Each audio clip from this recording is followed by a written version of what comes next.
నెలవంక దర్శనంతో దివ్య ఖురాన్ గ్రంథం అవతరించిన రంజాన్ మాసం నేటితో ముగిసింది. షవ్వాల్ మాసం ఆరంభమైంది.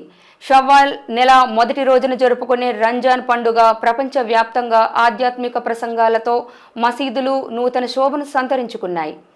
ప్రార్థనలకు మసీదులు లేని ముసల్మాన్లు బహిరంగ స్థలాల్లో ప్రార్థనలు చేసుకున్నారు. అందులో భాగంగా విశాఖ సెంట్రల్ పార్క్ వద్ద ముస్లిం వెల్ఫేర్ సొసైటీ ఆధ్వర్యంలో ఈదుల్ ఫితర్ నమాజ్ కార్యక్రమం జరిగింది. చిన్నారులు పెద్దలు ప్రవక్తకు ప్రత్యేక ప్రార్థనలు చేశారు. అనంతరం మత పెద్దలు రంజాన్ మాస విశిష్టతను, వక్ఫ్ భూములను ఉద్దేశించి మీడియాతో మాట్లాడారు. త్యాగాలకు, భక్తికి, పవిత్రతకు, సేవాభావానికి ప్రతీకగా ముస్లిం సోదర సోదరీమణులు పవిత్ర రంజాన్ జరుపుకుంటారన్నారు.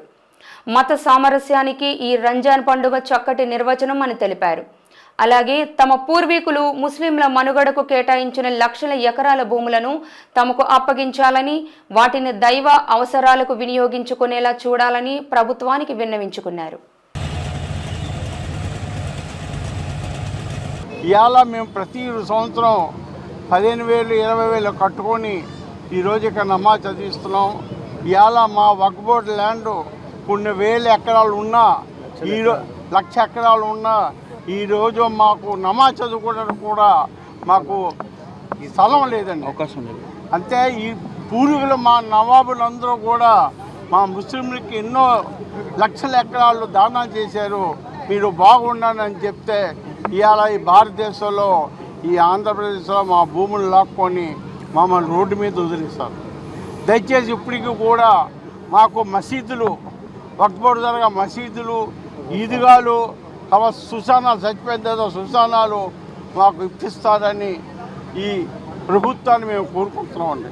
ప్రతి సంవత్సరం ఈ రంజాన్ మాసం ముస్లిమ్స్ ప్రపంచవ్యాప్తంగా సెలబ్రేట్ చేస్తారు. దీంతో మా ప్రవక్త మొహమ్మద్ ముస్తఫా సల్లల్లాహు అలైహి వసల్లం చెప్పిన ఆదేశాల ప్రకారంగా అది ఆచరించి మంచి పనులన్నీ చేస్తుంటారు.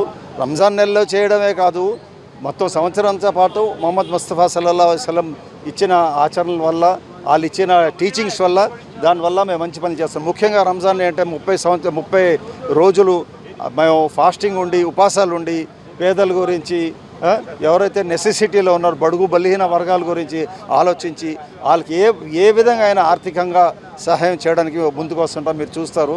దాని ప్రకారంగా మాకు మొహమ్మద్ ముస్తఫా సల్లల్లాహు అలైహి వసల్లం మా ప్రవక్త ఇచ్చిన ఆదేశం ఏంటంటే, మీకున్న డబ్బు, ధనం, మీ బంగారం, మీ సిల్వర్ ఏది ఉన్నా సరే 1 ఇయర్ కన్నా ఎక్కువ స్టాగ్నెట్ అయి ఉంటే దాని వాల్యూ కట్టి దానికి 2.5% తీసి పేదల్లో పంచాలి. అది ల్యాక్స్లో వెళ్ళిపోద్ది. మంచి పనులు చేయండి, మంచిగా ఉండేది. ఏ దేశంలో ఉంటారో ఆ దేశం పట్ల విధేయులుగా ఉండండి. Be loyal to the nation you live in అని మొహమ్మద్ ముస్తఫా సల్లల్లాహు అలైహి వసల్లం మా ప్రవక్త నేర్పించింది. మీరు ఇండియాలో ఉన్నా, బర్మాలో ఉన్నా, ఎక్కడ ఉన్నా సరే మీ దేశం పట్ల మీరు విధేయులుగా ఉండాలా. మీరు దేశంకి ఎప్పుడైనా మీ ప్రాణత్యాగాలు చేయాలన్నా చేయడానికి రెడీగా ఉండాలా. ఇది మా మొహమ్మద్ ముస్తఫా సల్లల్లాహు అలైహి వసల్లం మా ప్రవక్త బోధించింది. ఈ ఆచరణలో పెడతాం. పేదల గురించి ఆస్తాం. రంజాన్లో అందరికీ మేము మిఠాయి అది పంచుతాం. అలాగే బిర్యానీ అది తిని మేమే తినడం కాకుండా మా హిందూ సోదరులకి, మా క్రిస్టియన్ సోదరులకి ఇంటింటికి వెళ్ళి పంచుతాం.